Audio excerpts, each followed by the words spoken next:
Diamonds, gold, silver అన్నీ ఒకే చోట. Mukunda jewellery factory outlet ఇప్పుడు జూబ్లీ హిల్స్ అండ్ వైజాగ్లో.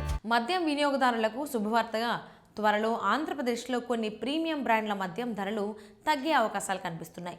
రాష్ట్రంలో ఇతర రాష్ట్రాలతో పోల్చితే ఖరీదైన మద్యం ధరలు ఎక్కువగా ఉండటంతో వాటిని తగ్గించాలని ఎక్సైజ్ శాఖ ప్రభుత్వానికి ప్రతిపాదనలు సమర్పించింది. ఈ నిర్ణయం అమలులోకి వస్తే సుమారు 20 ప్రీమియం బ్రాండ్ల మద్యం ధరలు తగ్గనున్నాయి.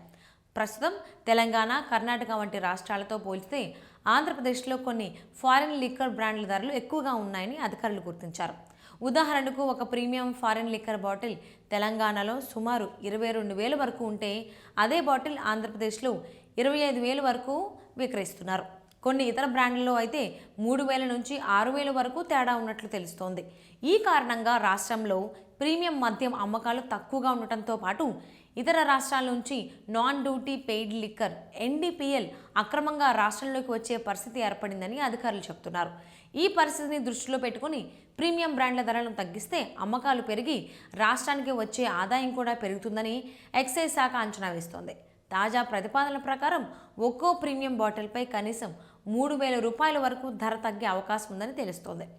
ఈ నిర్ణయం అమలులోకి వస్తే రాష్ట్రంలో ప్రీమియం మద్యం అమ్మకాలు గణనీయంగా పెరిగే అవకాశం ఉందని అధికారులు భావిస్తున్నారు. కూటమి ప్రభుత్వం అధికారంలోకి వచ్చిన తర్వాత ఇప్పటికే సుమారు 40 మద్యం బ్రాండ్ల ధరలను తగ్గించిన విషయం తెలిసిందే. అయితే ప్రీమియం బ్రాండ్ల ధరలు తగ్గించకపోవడంతో ఆ కేటగిరీలో అక్రమ మద్యం రాష్ట్రంలోకి రావడం పెరిగిందని అధికారులు పేర్కొంటున్నారు. దీంతో రాష్ట్రానికి రావాల్సిన ఆదాయం ఇతర రాష్ట్రాలకు మళ్లిపోతున్న పరిస్థితి ఏర్పడింది. ఇక ఖరీదైన మద్యం మాత్రమే కాకుండా వైన్ ధరలను కూడా తగ్గించాలని ఎక్సైజ్ శాఖ ప్రతిపాదించింది. ప్రస్తుతం వైన్ మరియు ప్రీమియం లిక్కర్పై ఎక్కువ పన్నులు ఉండటంతో వాటి అమ్మకాలు చాలా తక్కువగా ఉన్నాయని అధికారులు చెబుతున్నారు. ధరలు తగ్గిస్తే వినియోగం పెరిగి రాష్ట్ర ఖజానాకు వచ్చే ఆదాయం కూడా పెరుగుతుందని అంచనా వేస్తున్నారు. ఈ ప్రతిపాదనలను త్వరలో జరిగే మంత్రివర్గ సమావేశంలో చర్చించి ఆమోదం తెలిపే అవకాశం ఉంది. కేబినెట్ ఆమోదం లభించిన వెంటనే కొత్త ధరలు అమలులోకి వచ్చే అవకాశం ఉందని అధికారులు పేర్కొంటున్నారు.